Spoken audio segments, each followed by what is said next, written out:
साथ फैसल चौधरी वकील बानी पीटीआई इमरान खान और राना एहसान अफजल कोऑर्डिनेटर वजीर आजम मौजूद हैं। राना साहब आपसे आगाज करूंगी, जो लोग पुरअमन तरीके से एहतजाज कर रहे हैं उन्हें गिरफ्तार करने की क्या ज़रूरत आप लोगों को महसूस हुई? और बिलखसूस रेहाना डार 80 साल की एक बूढ़ी खातून है। रेहाना डार जैसे बुजुर्गों को धक्कों से घसीटना, चादर इधर जा रही है और भगाए जा रहे हैं। आई मीन ये हाँपता कांपता छोड़ देना, ये are these the optics that you need today? बिस्मिल्लाहिर्रहमानिर्रहीम। देखिए, मैं नहीं समझता कि मुझे नहीं पता वैसे क्या एग्जैक्ट डिटेल्स क्या हैं, लेकिन एज यूर सेइंग मैं नहीं समझता कि उनको कोई गिरफ्तार करने की ज़रूरत थी।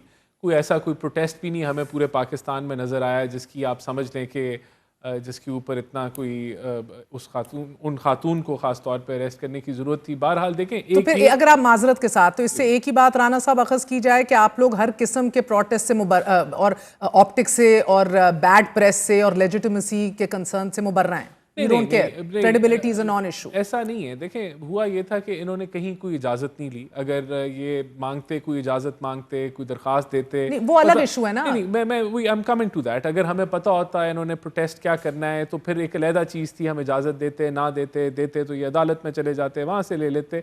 लेकिन क्योंकि इन्होंने ऐसा तासुर दिया हुआ था कि पता नहीं क्या होने जा रहा है, और हम मरियम नवाज साहिबा की एडमिनिस्ट्रेशन पैनिक कर गई। नहीं, पैनिक नहीं की उन्होंने। ज़रा एक कह लें अपनी तैयारी की हुई थी कि अगर कोई अनहोनी हो जाए, कोई सिक्योरिटी सिचुएशन बन जाए तो वो उसके मुताबिक रिएक्ट करेंगे। और अगर कहीं उन्होंने कोई ज़रा ज़्यादा मसल इस्तेमाल कर दिया है तो नहीं होना चाहिए। ओवर रिएक्ट लग रहा है आपको? ओवर रिएक्ट किया है? देखिए, रेहाना डार जो है वो उनकी हद तक तो मैं समझता हूँ दिस वाज़न्ट रिक्वायर्ड। बहरहाल देखें, overall PTI has a history of violence और इंतशार और जलाओ घराव, और वो एक बेसिस बन जाती है हमेशा के जहाँ गवर्नमेंट तैयारी करती है। और फिर जो रेटरिक ये बिल्ड करते हैं, आप देखें ना क्या रेटरिक थी कल तक कि पता नहीं क्या होने जा रहा है, हमारी पूरी तैयारी है और कुछ हम करके दिखाएंगे, फलाना हो जाएगा। पूरे पाकिस्तान, खैबर से लेके कराची, गवादर से लेके जीबी पाकिस्तान को हम कुछ करने, तो ऑब्वियसली गवर्नमेंट ने तो अपनी तैयारी करनी होती है ना। You have to prepare.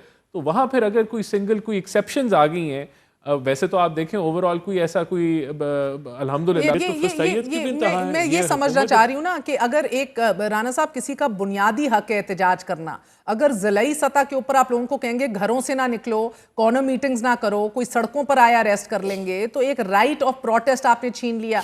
फिर अगर मैं तो नहीं समझ सक रही कौन सी दिफात लगाई है अभी तक आपने, ये रेहाना डार हो या दीगर ये खवातीन जिनको अरेस्ट भी किया गया है और दीगर लोग भी हैं, ये preemptively I am trying to wrap my head around this. It is a democratic government और may be hybrid plus plus, आपके ख्वाजा आसिफ साहब खुद कहते हैं उन्हीं के हल्के से ये सब कुछ हुआ है।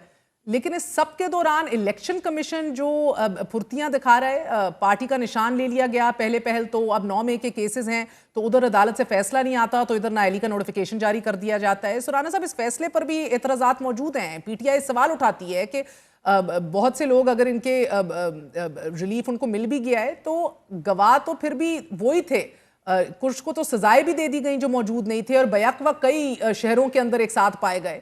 तो ये फैसले जो ईसीपी के आ रहे हैं, ये अरेस्ट जो हो रहे हैं, ये फुटेजेस जो सामने आ रही हैं, आप हजम कैसे करेंगे राना साहब? बस ये समझा दें। नहीं, देखें, आप इन चीज़ों को मिक्स मत करें। बात बड़ी सिंपल सी है। 9 मई का जो वाकया तो था, सारी कड़ी से कड़ी मिल रही है राना साहब, मिक्स कैसे ना करें? मैं कड़ी मिलवाता हूँ कि 9 मई जो है वो आप उसके ऊपर मिट्टी डाल नहीं सकते, ना आप आंखें बंद कर सकते हैं उस मौके के ऊपर। तो उसके ऊपर अदालतों ने फैसले सुनाए। 9 में हुआ था, असद उमर जैसा संजीदा लोग भी इसका एतराफ करते हैं राना साहब, कोई नहीं कह रहा नहीं हुआ था। तो देखें ना, मैं अब आपको फैसलाबाद की मिसाल देता हूँ। वहाँ 3 मेरे ख्याल से दो एमएनए की या 3 एमएनए की सीटें जो हैं वो जो मेंबर्स थे उनको कन्विक्ट किया गया है, लेकिन वहाँ बहुत सारे पार्लियामेंटेरियंस को छोड़ दिया गया है।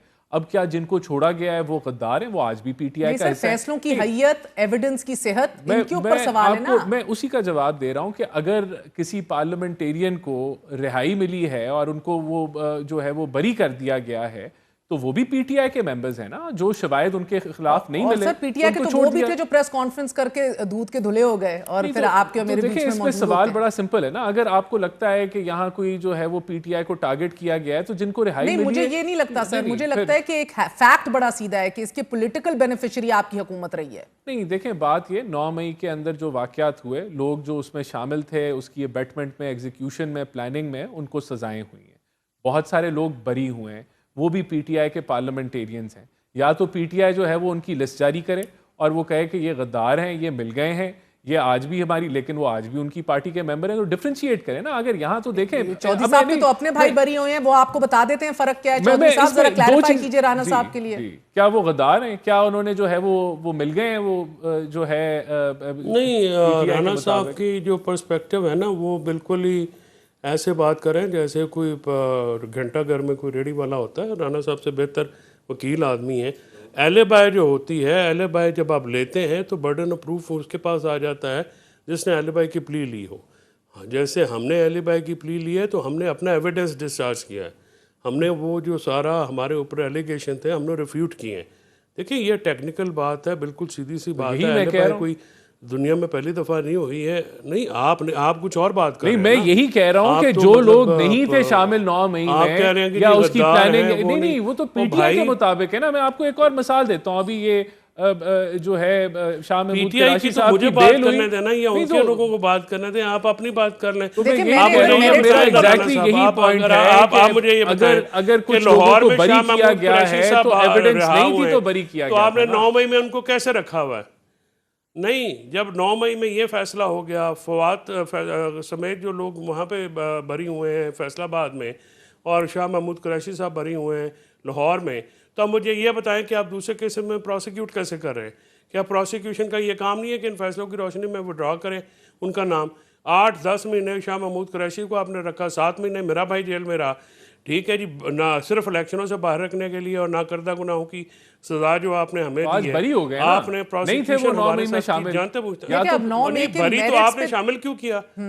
अब देखें इस मुल्क में एक पार्लियामेंट है, आप तो आपने शामिल क्यों किया? नहीं देखें, मैं आपको क्या कहता हूँ, अभी हमाद अजहर साहब थे या यानी जो सियासी मुखालिफ है मैं आपको बता रहा हूँ कि ये जो नैरेटिव है कि हमें सियासी तौर पे टारगेट किया गया है, जो पीटीआई का नैरेटिव है ना, तो ये अगर नैरेटिव दुरुस्त है, मिसाल के तौर पे इनका अगर नैरेटिव दुरुस्त है कि पीटीआई को टारगेट राणा साहब इस बात पे इसको छोड़ दें कि जो वाकई 9 मई का कसूरवार है उसको फाई लगा दें, मगर जो नहीं है उसको सियासी एतबार से अपने मुफाद के लिए इस्तेमाल ना कीजिए। Let's move on. नहीं तो छोड़ दिया ना, मैं यही कह रहा हूं, मगर मैं ये जरूर डिस्कस करना चाह रही हूँ राणा साहब कि इस मुल्क में एक पार्लियामेंट है, इस पार्लियामेंट में ऑपोजिशन लीडर, सेनेट है, कौमी असेंबली का एक ऑपोजिशन लीडर है, सभी नाअहल हो गए सर। मुझे तो अगर ऑपोजिशन लीडर का साबित हो गया है कि वो 9 मई के और ये एटीसी अदालतों के अंदर वो गिल्टी पाए गए हैं कि 9 मई की अबेटमेंट या एग्जीक्यूशन या प्लानिंग में वो शामिल थे, तो फिर क्या वो उसको छोड़ दिया जाए?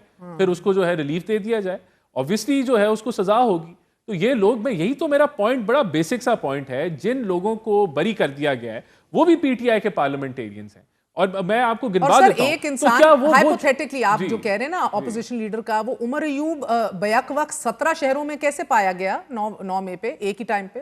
नहीं देखिए, मुझे उनके मैंने सारे केसेस नहीं पढ़े ना, तो मैंने सारी एफआईआर जो कन्विक्ट होता आप कहते हैं 9 मई का इसी ने किया है सारा कुछ, जब हम डिटेल पूछते हैं और आप कहते हैं मुझे नहीं पता। कुछ जो लीडर्स थे डेफिनेटली वो ओवरऑल प्लानिंग के अंदर शामिल होंगे। 12 शहरों के अंदर एक दर्जन से ज्यादा फौजी तनसीबात पे यक वक्त हमला आवर ये लोग हुए, तो उसकी किसी ने प्लानिंग तो की होगी ना, कोई उसके अंदर जो है लोग शामिल होंगे, तो that would be a basis के मुख्तलिफ जगहों पे उन पे पर्चे हुए होंगे।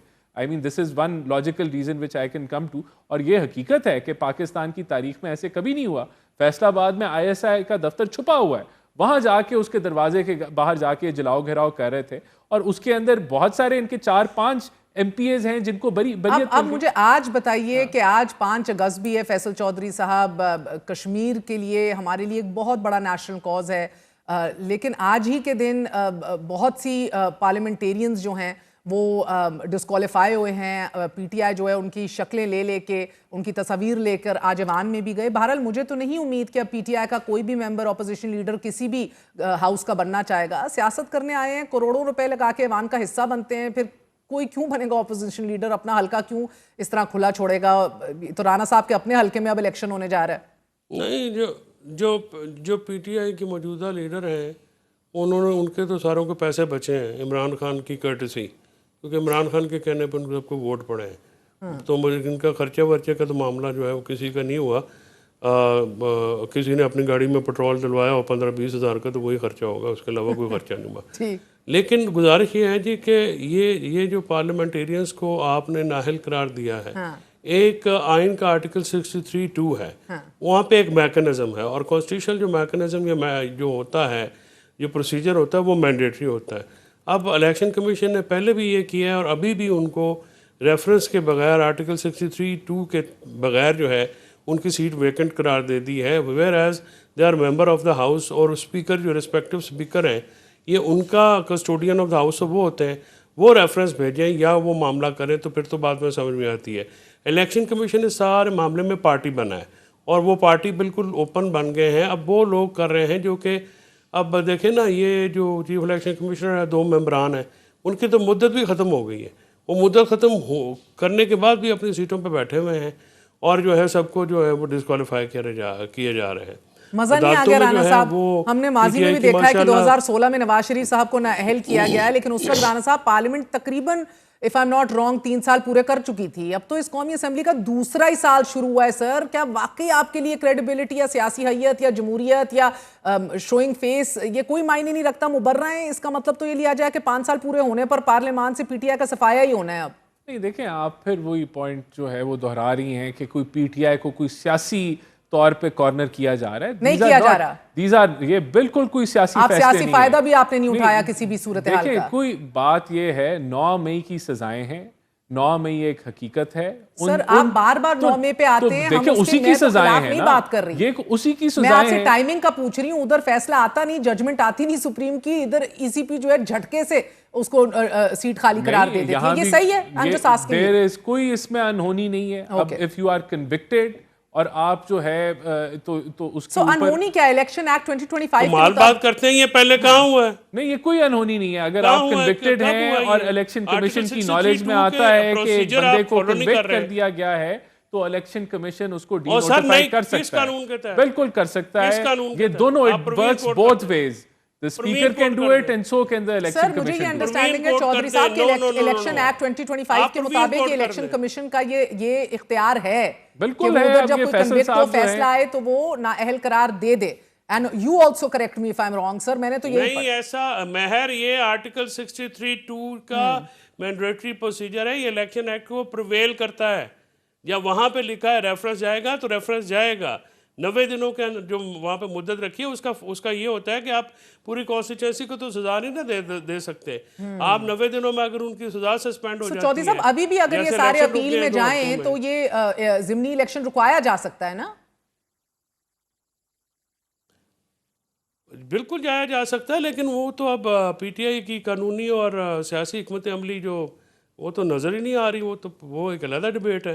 वो अपने तो ही बहुत बड़ी डिबेट है सर। वो सामने नहीं आएंगे मगर, और उसके ऊपर मैं आती हूँ, लेकिन राणा साहब आमतौर पर पाकिस्तान में हुकूमत तीसरे साल कमजोर होती है। नून लीग, पीपल्स पार्टी, पीटीआई, इन तमाम अदवार के अंदर हमने यही होते देखा है। अब की बार हुकूमत शायद, ये तो पैदा ही कमजोर हुए थे, ये तो दवाइयों पे लगे हुए हैं। You can comment on this Rana साहब। I don't need to comment on it। देखें, ये अगर अपना बुग़्ज़ या तकलीफ का इजहार कर रहे हैं तो ये इसके खुद जो है इनका क्रेडिट इन्हीं को जाता है।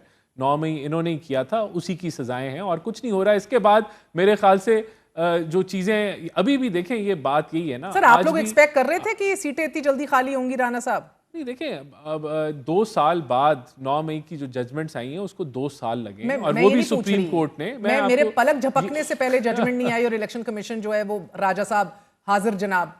देखिए, मैंने तो आपको कहा कि जो मुझे पता है इलेक्शन एक्ट, उसमें बिल्कुल इलेक्शन कमीशन जो है वो जब कोई सजा याफ्ता आदमी हो